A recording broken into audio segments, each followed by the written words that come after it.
സാഹചര്യത്തിൻ്റെ സമ്മർദ്ദത്താൽ സത്യത്തിൽ നിന്നും വ്യതിചലിക്കുന്നത് ഒരിക്കലും ശുഭമാകിയില്ല. താൽക്കാലികമായി രക്ഷപ്പെട്ടു എന്ന് ചിന്തിച്ചാൽ പോലും ആത്യന്തികമായി അത് വിനയാകും. എന്തുകൊണ്ട് അബ്രഹാം അറിഞ്ഞ സത്യത്തിൽ നിന്നും പിന്മാറി? സ്വയം രക്ഷപ്പെടുവാൻ എന്തിന് സത്യത്തെ വളച്ചൊടിച്ചു?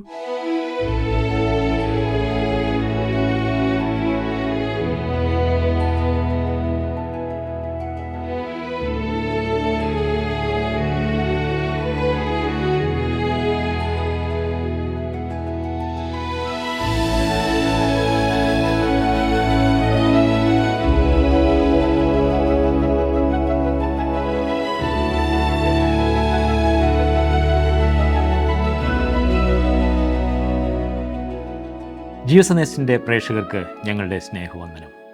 വിശ്വാസ ജീവിത യാത്രയിൽ ഉയർച്ച താഴ്ചകൾ സ്വാഭാവികമാണ്. ലോകത്തിലായിരിക്കുന്നിടത്തോളം ലോകം നേരിടുന്ന പല വിഷയങ്ങളും ഒരു ദൈവ പൈതലും അഭിമുഖീകരിക്കേണ്ടി വന്നേക്കാം. അങ്ങനെയുള്ള സന്ദർഭങ്ങളിൽ ഒരു ദൈവവിശ്വാസി ലോകക്കാരെ അനുകരിക്കാതെ ദൈവത്തോട് ആലോചന ചോദിച്ചു വേണം തൻ്റെ ഓരോ ചുവടുകളും വയ്ക്കുവാൻ. വിശ്വാസികളുടെ പിതാവ് എന്നറിയപ്പെടുന്ന അബ്രഹാമിന് തൻ്റെ ജീവിതത്തിൽ നേരിടേണ്ടി വന്നതായ ചില വൈഷമ്യങ്ങളാകുന്നു ഇന്നത്തെ ചിന്താവിഷയം. ഉൽപ്പത്തി പുസ്തകം 12-ാം അധ്യായത്തിൻ്റെ 10 മുതൽ 13-ാം അധ്യായത്തിൻ്റെ 18 വരെയുള്ള വാക്യങ്ങൾ നമ്മൾക്ക് ഒരുമിച്ച് ചിന്തിക്കാം.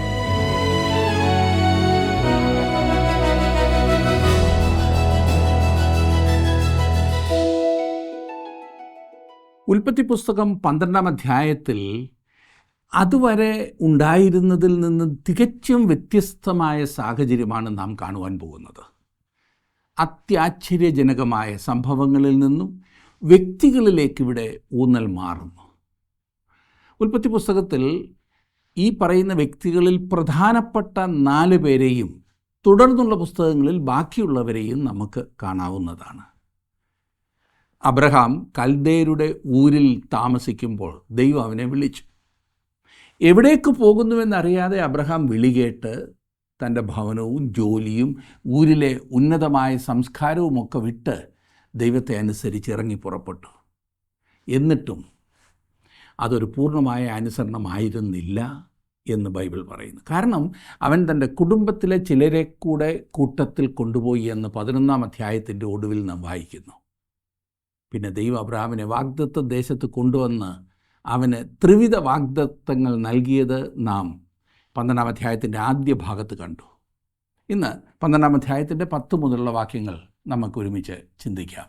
10-ാം വാക്യം ഞാനൊന്ന് വായിക്കാം. ദേശത്ത് ക്ഷാമമുണ്ടായി. ദേശത്ത് ക്ഷാമം കഠിനമായി തീർന്നതുകൊണ്ട് അബ്രാം മിസ്രൈമിൽ ചെന്ന് പാർപ്പാൻ അവിടേക്ക് പോയി.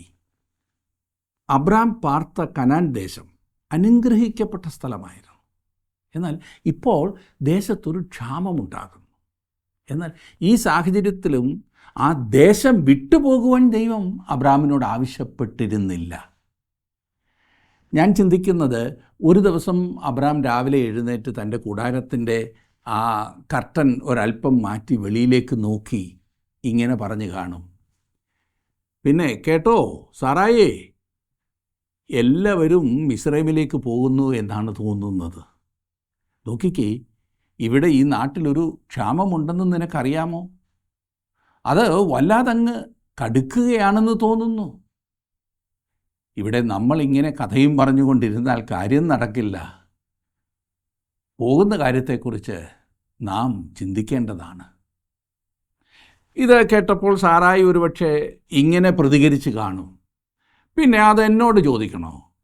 അങ്ങേക്ക് എന്ത് ചെയ്യണമെന്ന് തോന്നിയാലും എനിക്കൊരു വിരോധവുമില്ല. അങ്ങ് എവിടെ പോയാലും ഞാൻ കൂടെ വരാം. ഞാൻ നിങ്ങളുടെ ഭാര്യയല്ലേ. അങ്ങനെ ചില ദിവസങ്ങൾ കഴിഞ്ഞു കാണും.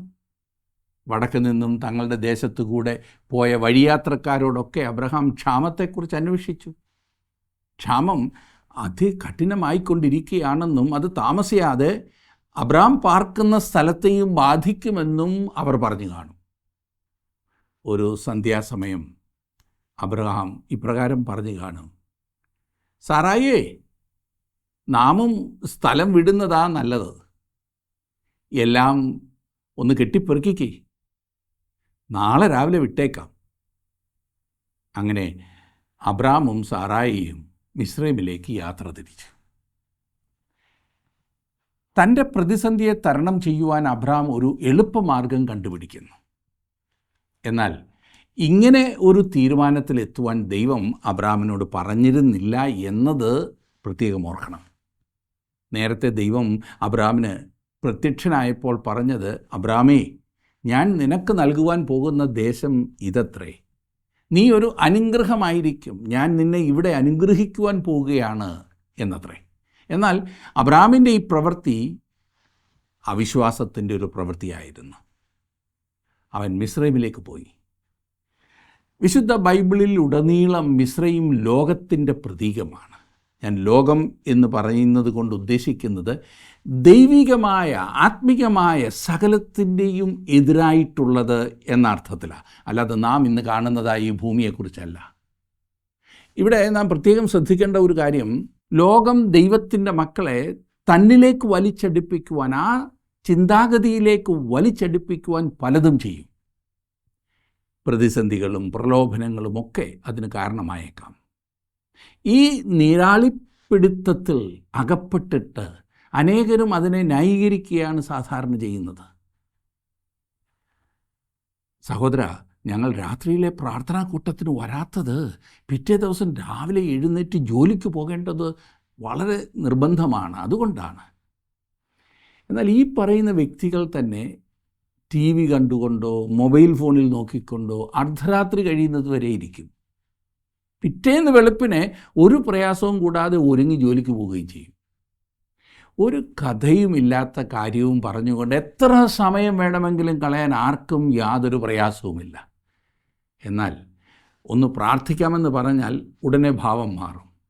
അയ്യോ, കൃത്യസമയത്ത് ഉറങ്ങിയില്ലെങ്കിൽ അതാകെ പ്രശ്നമാകും, അതുകൊണ്ട് ഞാൻ ഇന്ന് ഉറങ്ങാൻ പോവുകയാണ്, നാളെ പ്രാർത്ഥിക്കാം. ലോകം മനുഷ്യനെ ആകർഷിക്കുന്ന വിധം ആശ്ചര്യകരം തന്നെയാണ്. ഒരു കാര്യം മനസ്സിലാക്കൂ, ദൈവത്തെ അനുസരിക്കാത്തത് എന്നും തെറ്റ് തന്നെയാണ്. അതിനെ എത്ര ന്യായീകരിച്ചാലും കാര്യമില്ല. എത്ര തിരക്കുണ്ടെങ്കിലും ദൈവത്തെ അനുസരിക്കുന്നത് മാത്രമാണ് അനുഗ്രഹത്തിന് നിദാനം. മിസ്രൈമിലേക്ക് ഓടുന്ന അബ്രാമിനെ നിങ്ങൾ ഇടയ്ക്ക് കണ്ട് ഇപ്രകാരം പറഞ്ഞു എന്നിരിക്കട്ടെ, അയ്യോ ഇതാരാ അബ്രാമോ, ഒന്ന് നിൽക്കണേ, അങ്ങ് പോകുന്നത് ശരിയായ വഴിക്കല്ല കേട്ടോ. നീ കനാൻ ദേശത്ത് പാർക്കുവാനല്ലേ ദൈവം പറഞ്ഞത്? അങ്ങനാണല്ലോ ഞങ്ങളോടൊക്കെ ഇതുവരെ സാക്ഷിച്ചതും. അതിൻ്റെ മറുപടിയായി അബ്രഹാം ഒരു നല്ല ന്യായം പറഞ്ഞെന്നിരിക്കും. ശരിയാ, നിങ്ങളിങ്ങോട്ടും നോക്കിക്കേ, നിങ്ങൾ പറയുന്നത് സത്യം തന്നെയാണ്. പക്ഷേ എൻ്റെ ആടുകളെ ഒന്ന് നോക്കിക്കേ, അവ ക്ഷീണിച്ചെല്ലും തോലുമായി. ഇവിടെ ഒരു പച്ചപ്പുല്ല് കിട്ടാനില്ല. എന്നാൽ മിസ്രൈമിൽ അവയെ തീറ്റിപ്പോറ്റാൻ ആവശ്യം പോലെ സ്ഥലമുണ്ട്. ഞാൻ അല്പകാലത്തേക്ക് മാത്രമാണ് അങ്ങോട്ട് പോകുന്നത്. എന്നാൽ മിസ്രൈമിലെത്തിയ അബ്രാമിനും സാറായിക്കും പെട്ടെന്നൊരു പ്രശ്നം അഭിമുഖീകരിക്കേണ്ടതായി വന്നു. 12-ാം അധ്യായത്തിൻ്റെ 11ഉം 12ഉം വാക്യങ്ങളിൽ, മിസ്രൈമിൽ എത്തുമാറായപ്പോൾ അവൻ തൻ്റെ ഭാര്യ സാറായിയോട് പറഞ്ഞത്, ഇതാ നീ സൗന്ദര്യമുള്ള സ്ത്രീയെന്ന് ഞാൻ അറിയുന്നു. മിസ്രൈമ്യർ നിന്നെ കാണുമ്പോൾ ഇവൾ അവൻ്റെ ഭാര്യ എന്ന് പറഞ്ഞ് എന്നെ കൊല്ലുകയും നിന്നെ ജീവനോടെ രക്ഷിക്കുകയും ചെയ്യും. അബ്രാം മിസ്രൈമിനോട് അടുത്തപ്പോൾ അവന് മനസ്സിലായി അവൻ പ്രശ്നത്തിൽ ചെന്ന് ചാടുമെന്ന്. കാരണം സാറായിയുടെ സൗന്ദര്യം തന്നെയാണ്. സാറായി അതിസുന്ദരിയായിരുന്നുവെന്ന് ബൈബിൾ പറയുന്നു. 13-ാം വാക്യത്തിൽ നാം വായിക്കുന്നത്, നീ എൻ്റെ സഹോദരി എന്ന് പറയണം, എന്നാൽ നിൻ്റെ നിമിത്തം എനിക്ക് നന്മ വരികയും ഞാൻ ജീവിച്ചിരിക്കുകയും ചെയ്യും. ഇവിടെ താൻ അഭിമുഖീകരിക്കും എന്ന് ചിന്തിക്കുന്ന പ്രശ്നത്തെ തികച്ചും മാനുഷികമായ രീതിയിൽ പരിഹരിക്കുവാൻ അബ്രഹാം ശ്രമിക്കുന്നു. സാറായി അബ്രഹാമിൻ്റെ സഹോദരി എന്നത് പകുതി സത്യമാണ്, എന്നാൽ പകുതി കള്ളവുമാണ്. നിങ്ങൾക്കറിയാമോ, പലപ്പോഴും ഈ അർദ്ധസത്യം, പകുതി സത്യം മുഴുവൻ കള്ളത്തേക്കാൾ ദോഷകരമാണ്. ഇന്ന് അനേകരും സുവിശേഷം പ്രസംഗിക്കുമ്പോൾ ഈ പകുതി സത്യം പറയും. നിങ്ങൾ കർത്താവായ യേശു ക്രിസ്തുവിൽ വിശ്വസിച്ചാൽ യാതൊരു പ്രശ്നവും പിന്നെ ഉണ്ടാകില്ല, പിന്നെ രോഗമൊന്നും വരില്ല, ബുദ്ധിമുട്ടൊന്നും വരില്ല. ദൈവം നിങ്ങളെ എന്നെന്നും ഭൗമികമായി അനുഗ്രഹിച്ചു കൊണ്ടിരിക്കും. ഇതാ ഇങ്ങോട്ട് നോക്കിക്കേ, എനിക്ക് 1,00,000 രൂപ തന്ന ആ വ്യക്തി ഇപ്പോൾ കോടീശ്വരനായി. ഇതൊക്കെ പകുതി സത്യമായിരിക്കാം, എന്നാൽ മുഴുവൻ സത്യത്തിൻ്റെ ശക്തി അത് കെടുത്തിക്കളയും, ആളുകളെ തെറ്റിദ്ധരിപ്പിക്കുകയും ചെയ്യുന്നു.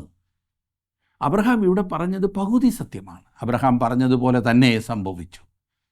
കാരണം ഫറവോൻ സാറായിയെ കൊണ്ടുപോയി. ഇന്ന് അനേകരും ഈ പകുതി സത്യം പറയുമ്പോൾ സംഭവിക്കുന്നതും ഇതുതന്നെയാണ്. ഒരു ചിന്ത ഇവിടെ എസ്തേറിൻ്റെ പുസ്തകത്തിൽ നിന്നും ഒരു കാര്യം നമുക്ക് മനസ്സിലാക്കാം. ഒരു സ്ത്രീ രാജാവിൻ്റെ ഭാര്യയാകുന്നതിന് മുമ്പേ കുറേ കാലം ഒരുക്ക നാളുകളാണ്. ഇവിടെ ആ ഒരുക്ക നാളുകളിൽ ദൈവം ഫറവോനെയും അവൻ്റെ കുടുംബത്തെയും അത്യന്തം ദണ്ഡിപ്പിച്ചു എന്ന് കാണുന്നു. കാരണം സാറായിയെ ഭാര്യയായിട്ടെടുപ്പാൻ പാടില്ല എന്ന് ഫറവോൻ തിരിച്ചറിയണമായിരുന്നു. ദൈവം അതവനെ പഠിപ്പിച്ചു. അതുകൊണ്ട് അബ്രാം വലിയ നാണക്കേടൊന്നും കൂടാതെ രക്ഷപ്പെട്ടു. 18 മുതലുള്ള വാക്യങ്ങൾ ഞാൻ വായിക്കാം. 12-ാം അധ്യായത്തിൻ്റെ 18 മുതൽ 20 വരെ. അപ്പോൾ ഫറവോൻ അബ്രാമിനെ വിളിച്ചു, നീ എന്നോട് ഈ ചെയ്തത് എന്ത്? ഇവൾ നിൻ്റെ ഭാര്യ എന്ന് എന്നെ അറിയിക്കാഞ്ഞത് എന്ത്? അവൾ എൻ്റെ സഹോദരി എന്ന് നീ എന്തിനു പറഞ്ഞു? ഞാൻ അവളെ ഭാര്യയായിട്ടെടുപ്പാൻ സംഗതി വന്നു പോയല്ലോ. ഇപ്പോൾ ഇതാ നിൻ്റെ ഭാര്യ, അവളെ കൂട്ടിക്കൊണ്ടു പോക എന്ന് പറഞ്ഞു. ഫറവോൻ അവനെക്കുറിച്ച് തൻ്റെ ആളുകളോട് കൽപ്പിച്ചു. അവർ അവനെയും അവൻ്റെ ഭാര്യയെയും അവനുള്ള സകലവുമായി പറഞ്ഞയച്ചു. അബ്രഹാമിൻ്റെയും സാറായിയുടെയും ജീവിതത്തിൽ ദൈവത്തിനുള്ള അധികാരം ദൈവം നിർവഹിക്കുകയായിരുന്നു. അവർ ദൈവത്തിൻ്റെ സ്വന്തമായിരുന്നല്ലോ. അല്പം തെറ്റിൽ വീണെങ്കിൽ പോലും ദൈവം അവരെ കൈവിട്ടില്ല. അവൻ അവരെ കൈപിടിച്ച് നടത്തുന്ന ദൈവമായിരുന്നു. എന്നാൽ ഒരു കാര്യം ശ്രദ്ധിക്കണം, അവൻ മിസ്രയീം ദേശത്തായിരുന്നപ്പോൾ ദൈവം അവൻ ഒരിക്കൽ പോലും പ്രത്യക്ഷപ്പെട്ടില്ല.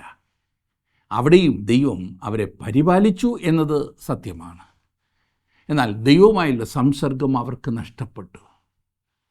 അനുസരണക്കേടിൽ ജീവിക്കുമ്പോൾ ദൈവശബ്ദം കേൾക്കാമെന്നൊരിക്കലും വ്യാമോഹിക്കരുത്. 13-ാം അധ്യായത്തിൽ അബ്രഹാമും ലോത്തും മിസ്രയീം വിടുകയും ദൈവം വാഗ്ദത്തം ചെയ്ത നാട്ടിലേക്ക് മടങ്ങി വരികയും ചെയ്തത് നമ്മൾ കാണുന്നു. തുടർന്ന് ലോത്ത് അബ്രഹാമിൽ നിന്ന് വേർപിരിഞ്ഞ് സോദോമിലേക്ക് പോയി. അതിനുശേഷം ദൈവം 3-ാം പ്രാവശ്യം അബ്രഹാമിന് പ്രത്യക്ഷപ്പെടുന്നു. മറ്റൊരർത്ഥത്തിൽ അബ്രഹാം മിസ്രയീമിലായിരിക്കുകയും ലോത്തുമായി വേർവിടാതിരിക്കുകയും ചെയ്ത കാലത്തോളം ദൈവം അവന് പ്രത്യക്ഷപ്പെട്ടില്ല. അവൻ വാഗ്ദത്ത ദേശത്തിലേക്ക് മടങ്ങി വരികയും ലോത്തിൽ നിന്ന് വേർപിരിയുകയും ചെയ്ത നിമിഷം ദൈവം അവന് പ്രത്യക്ഷപ്പെടുന്നു. അതുതന്നെ നമുക്കൊന്ന് നോക്കാം. 13-ാം അധ്യായത്തിൻ്റെ ആദ്യത്തെ 3 വാക്യങ്ങൾ. ഇങ്ങനെ അബ്രാമും ഭാര്യയും അവനുള്ളതൊക്കെയും അവനോടുകൂടെ ലോത്തും മിസ്രയീമിൽ നിന്ന് പുറപ്പെട്ട് തെക്കേ ദേശത്ത് വന്നു. കന്നുകാലി, വെള്ളി, പൊന്ന് ഈ വകയിൽ അബ്രാം ബഹുസമ്പന്നനായിരുന്നു. അവൻ തൻ്റെ യാത്രയിൽ തെക്ക് നിന്ന് ബഥേൽ വരെയും ബഥേലിനും ഹായിക്കും മധ്യേ തനിക്ക് ആദിയിൽ കൂടാരം ഉണ്ടായിരുന്നതും താൻ ആദിയിൽ ഉണ്ടാക്കിയ യാഗപീഠം ഇരുന്നതുമായ സ്ഥലം വരെയും ചെന്നു. അബ്രാം യെരുശലേമിൻ്റെ വടക്കോട്ടാണ് പോയത്. അവൻ വന്നത് തെക്കേ ഭാഗത്തായിരുന്നു, ഹെബ്രോനിൽ. എന്നാൽ ഇപ്പോൾ അവൻ യെരുശലേമിൻ്റെ വടക്ക് ബഥേലിലേക്ക് പോകുന്നു. 4-ാം വാക്യത്തിൽ നാം കാണുന്നത്, അവിടെ അബ്രാം യഹോവയുടെ നാമത്തിൽ ആരാധിച്ചു. നോക്കുക, ഇവിടെ ദൈവ വഴികളിലേക്ക് വീണ്ടും അബ്രഹാം തിരിയുന്നു. അബ്രഹാം തട്ടിമറിയുകയും വീഴുകയും ചെയ്തു, വാസ്തവം. എന്നാൽ അവൻ ദൈവത്തിങ്കിലേക്ക് തിരികെ വരുന്നതായി ഇവിടെ കാണുന്നു. അതെ, യാഗപീഠത്തിങ്കിലേക്ക് അബ്രഹാമിന് എപ്പോഴും മടങ്ങി വരാവുന്നതാണ്. മുടിയനായ പുത്രന് സ്വന്തം ഭവനത്തിലേക്ക് മടങ്ങി വരാവുന്നതാണ്. ദൈവത്തിങ്കിലേക്ക് മടങ്ങി വരുവാൻ താല്പര്യമുള്ള ഏതൊരു വ്യക്തിക്കും എപ്പോൾ വേണമെങ്കിലും ദൈവത്തിൻ്റെ അടുത്തേക്ക് ആത്മാർത്ഥമായ മാനസാന്തരത്തോടുകൂടി കടന്നു വരാവുന്നതാണ്. അവരെ സ്വീകരിക്കുവാനായി സ്വർഗസ്ഥനായ പിതാവിൻ്റെ കരങ്ങൾ തുറന്നും നീട്ടിയുമിരിക്കുന്നു.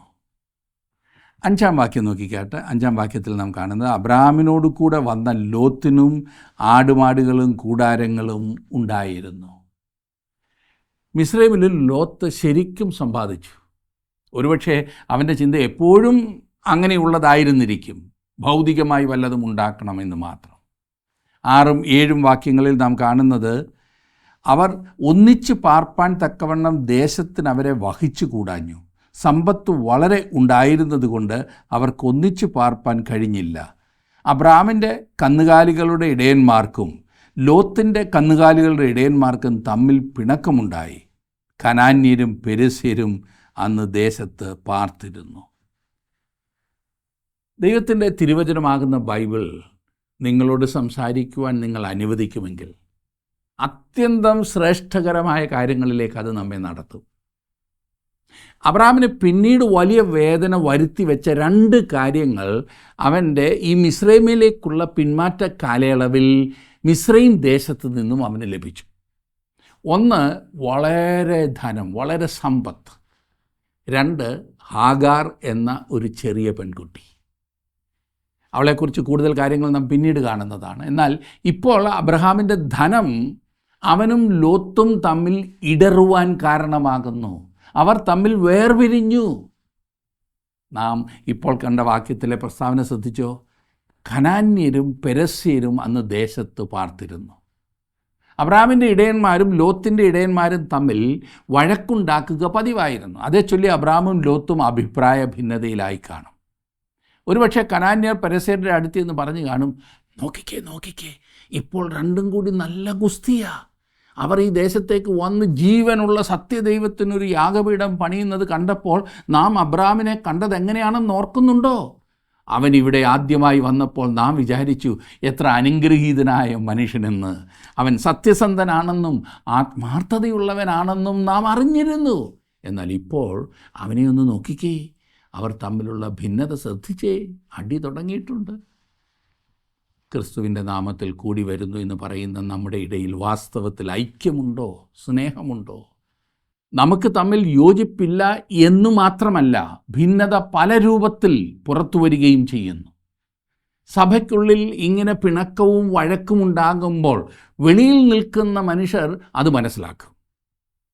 ഇതൊക്കെ കാണുമ്പോൾ അവർ പറയുന്നത് എന്തായിരിക്കും എന്നറിയാമോ? ഇതാണ് ക്രിസ്തു മാർഗമെങ്കിൽ എനിക്കിതിനകത്തൊരു പങ്കും വേണ്ട. ഈ വഴക്ക് വേണമെങ്കിൽ എനിക്ക് വെളിയിലാകാമല്ലോ എന്നായിരിക്കും. ഞാനിത് പറയുമ്പോൾ ചിലർ ചിന്തിക്കുകയാണ്, അയ്യയ്യോ, ഇയാൾ എന്താണ് ഈ പറഞ്ഞു വരുന്നത്? വിശുദ്ധിക്കും വേർപാടിനും വേണ്ടി സകലവും ത്യജിച്ച് സമുദായത്തിൻ്റെ കെട്ടുപാടുകളിൽ നിന്ന് വെളിയിൽ വന്ന ഞങ്ങൾ വീണ്ടും അവരോട് അനുരഞ്ജനപ്പെട്ട് അടിമനുഖത്തിന് കീഴ് പോകണമെന്നാണോ ഇയാൾ പറയുന്നത്? ഞാൻ അങ്ങനെ പറഞ്ഞില്ല സുഹൃത്തേ. ഈ വിശുദ്ധിക്കും വേർപാടിനും വേണ്ടി ഇറങ്ങിത്തിരിച്ച ഒരുപാട് പേരുണ്ടല്ലോ, ഒരുപാട് വിഭാഗങ്ങൾ. അവരോടെങ്കിലും ചേർന്ന് പോകരുതോ? വിശുദ്ധിയും വേർപാടുമാണോ വിഷയം? അതോ സ്വത്തും സ്ഥാനവുമാണോ വിഷയം? നിങ്ങളുടെ വാദങ്ങളും ഒഴിവുകഴിവുകളും മാറ്റിവെച്ച് ഒരു നിമിഷം ചിന്തിക്കൂ. നിങ്ങൾ തന്നെയാണ് ശരിയെന്നിരിക്കട്ടെ, എന്നാൽ തെറ്റായിട്ടുള്ളവരെ സ്നേഹിക്കുവാൻ നിങ്ങൾക്ക് കഴിയുന്നുണ്ടോ? യേശു കർത്താവ് പറഞ്ഞത്, നിങ്ങൾ തമ്മിൽ സ്നേഹിച്ചാൽ നിങ്ങൾ എൻ്റെ ശിഷ്യന്മാരെന്ന് എല്ലാവരും അറിയുമെന്നാണ്. നിങ്ങൾ സ്വയം ഒന്ന് പരിശോധിക്കൂ. ഏതെങ്കിലും ഒരു ദൈവ പൈതലുമായി നിങ്ങൾക്ക് യോജിച്ചു പോകാൻ പ്രയാസമുണ്ടോ? അങ്ങനെയെങ്കിൽ നിങ്ങളൊരു ദൈവ പൈതലാണോ? നിങ്ങളുടെ സഭയ്ക്കുള്ളിൽ ഭിന്നതയുള്ളതും തമ്മിൽ വിദ്വേഷമുള്ളതും ഇന്ന് പുറത്തുള്ളവർക്ക് മനസ്സിലാക്കാൻ എളുപ്പമാണ്. നിങ്ങളുടെ സാക്ഷ്യം എന്താണെന്ന് അവർക്കറിയാം. എന്നെ നിങ്ങൾക്ക് എങ്ങനെ വേണമെങ്കിലും വിമർശിക്കാം, എന്നാലും ദൈവമക്കൾ തമ്മിൽ പിണങ്ങിയിരിക്കുന്നത് ശരിയല്ല. അഭിപ്രായ വ്യത്യാസമുണ്ടാക്കാം, അതല്ല ഞാൻ ഉദ്ദേശിച്ചത്. പിണങ്ങിയിരിക്കാൻ പാടില്ല. ഇന്ന് വിശ്വാസികൾ എത്രമാത്രം വിരോധം വെച്ചു പുലർത്തുന്നു എന്നറിയാമോ? എന്നാൽ താൻ അഭിമുഖീകരിച്ച പ്രതിസന്ധിക്ക് ദൈവത്തിൻ്റെ ദാസനായ അബ്രഹാം തന്നെ ഒരു പരിഹാരം കണ്ടുപിടിച്ചു. അല്ലെങ്കിൽ അവനാണ് അതിന് മുൻകൈ എടുത്തത്. 8-9 വാക്യങ്ങൾ, 13-ാം അധ്യായത്തിൻ്റെ 8-9 വാക്യങ്ങൾ. അതുകൊണ്ട് അബ്രാം ലോത്തിനോട്, എനിക്കും നിനക്കും എൻ്റെ ഇടയന്മാർക്കും നിൻ്റെ ഇടയന്മാർക്കും തമ്മിൽ പിണക്കം ഉണ്ടാകരുതേ. നാം സഹോദരന്മാരല്ലോ. ദേശമെല്ലാം നിൻ്റെ മുമ്പാകെ ഇല്ലയോ? എന്നെ വിട്ടുപിരിഞ്ഞാലും നീ ഇടത്തോട്ടെങ്കിൽ ഞാൻ വലത്തോട്ട് പോയിക്കൊള്ളാം, നീ വലത്തോട്ടെങ്കിൽ ഞാൻ ഇടത്തോട്ട് പോയിക്കൊള്ളാം എന്ന് പറഞ്ഞു. അബ്രഹാമാണ് ദേശം വീതം വെച്ചത്. എന്നാൽ തിരഞ്ഞെടുക്കുവാനുള്ള സ്വാതന്ത്ര്യം ലോത്തിന് വിട്ടുകൊടുക്കുന്നു. ലോത്തിനോട് ഇത് പറയുവാൻ ഒരു വലിയ മനുഷ്യനെ കൊണ്ട് മാത്രമേ സാധിക്കുമായിരുന്നുള്ളൂ. ലോത്തിന് ആവശ്യമുള്ളത് അവന് തിരഞ്ഞെടുക്കാം, ശേഷിക്കുന്നത് തനിക്ക് മതി എന്നാണ് അബ്രഹാമിൻ്റെ മനോഭാവം. വാസ്തവത്തിൽ അബ്രഹാമാണ് വാഗ്ദത്തം കേട്ട് ഈ ദേശത്ത് വന്നതല്ലേ. അബ്രഹാമിന് വേണമെങ്കിൽ പറയാമായിരുന്നു, നിന്നെ എൻ്റെ കൂട്ടത്തിൽ കൂട്ടിയതാണ്, അതുകൊണ്ട് ഒന്നുകിൽ ഇവിടെ നിന്ന് പൊയ്ക്കൊള്ളൂ, അല്ലെങ്കിൽ ഞാൻ തരുന്നത് വാങ്ങി തൃപ്തിയടയൂ. എന്നാൽ അബ്രഹാം അങ്ങനെയല്ല ചെയ്തത്. 10-ാം വാക്യം നാം വായിക്കുന്നത്, അപ്പോൾ ലോത്ത് നോക്കി യോർദാൻ അരികെയുള്ള പ്രദേശമൊക്കെയും നീരോട്ടമുള്ളതെന്ന് കണ്ടു. യഹോവ സൊദോമിനെയും ഗോമോറയെയും നശിപ്പിച്ചതിനു മുമ്പേ അത് യഹോവയുടെ തോട്ടം പോലെയും സോവാർ വരെ മിസ്രയീം ദേശം പോലെയും ആയിരുന്നു. അക്കാലങ്ങളിൽ ആ സ്ഥലം വളരെ മനോഹരവും ഫലഭൂയിഷ്ഠവുമായിരുന്നു. ഇനി 11-ാം വാക്യത്തിൽ നാം വായിക്കുന്നത്, ലോത്ത് യോർദാൻ അരികെയുള്ള പ്രദേശമൊക്കെയും തിരഞ്ഞെടുത്തു. ഇങ്ങനെ ലോത്ത് കിഴക്കോട്ട് യാത്രയായി. അവർ തമ്മിൽ പിരിഞ്ഞു. അബ്രഹാം കനാൻ ദേശത്ത് പാർത്തു, ലോത്ത് ആ പ്രദേശത്തിലെ പട്ടണങ്ങളിൽ പാർത്തു. സോദോം വരെ കൂടാരം നീക്കി അടിച്ചു. ഇവിടെ ഞാൻ അല്പം ഭാവന ഉപയോഗിക്കുകയാണ്.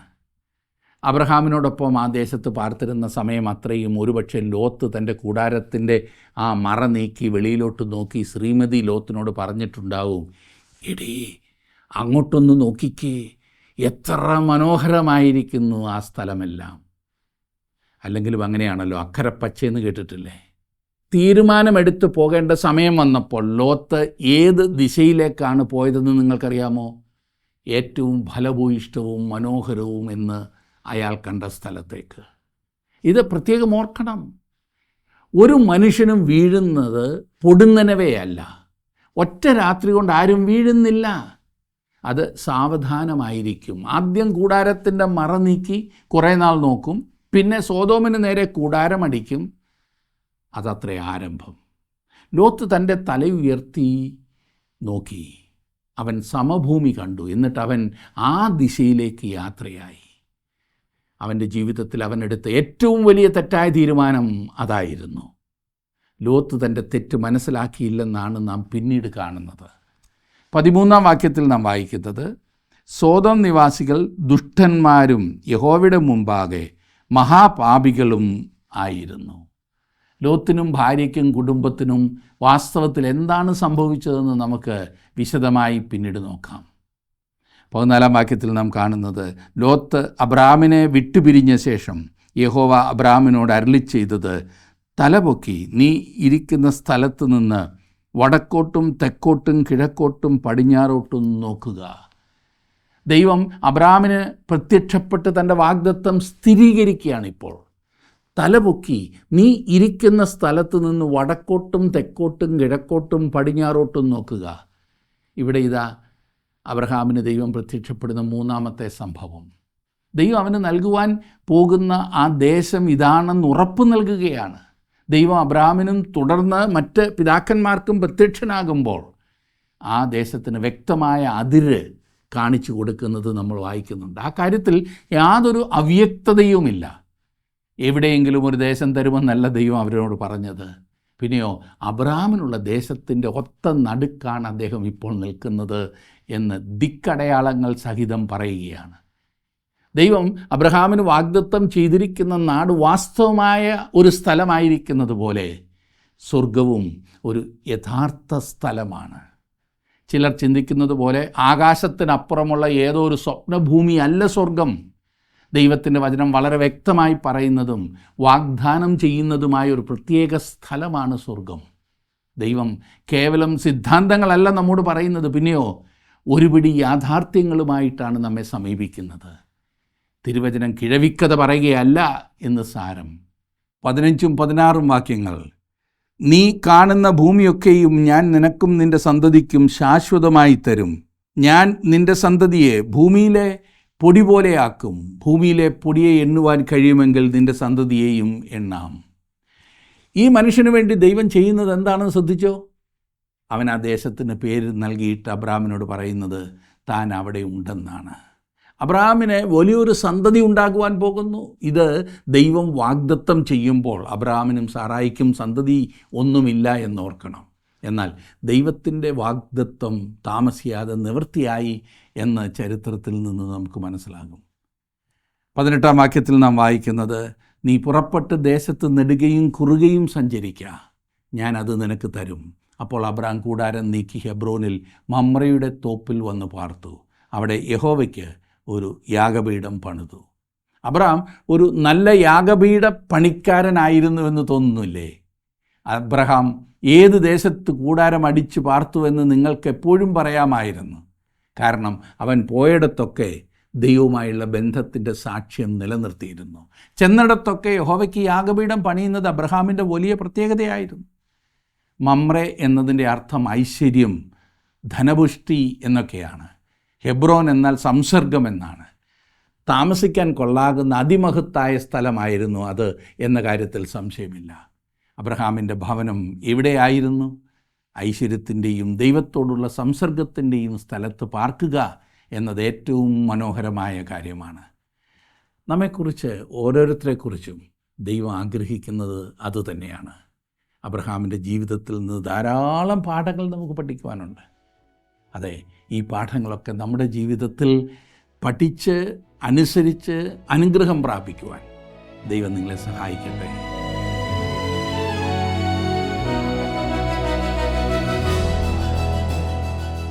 ഒരു ദൈവമനുഷ്യൻ്റെ തിരഞ്ഞെടുപ്പുകൾക്ക് ആധാരമായിരിക്കുന്നത് അവൻ്റെ ഇന്ദ്രിയങ്ങൾ നൽകുന്ന സന്ദേശങ്ങളല്ല, മറിച്ച് അവൻ്റെ വിശ്വാസമാണ്.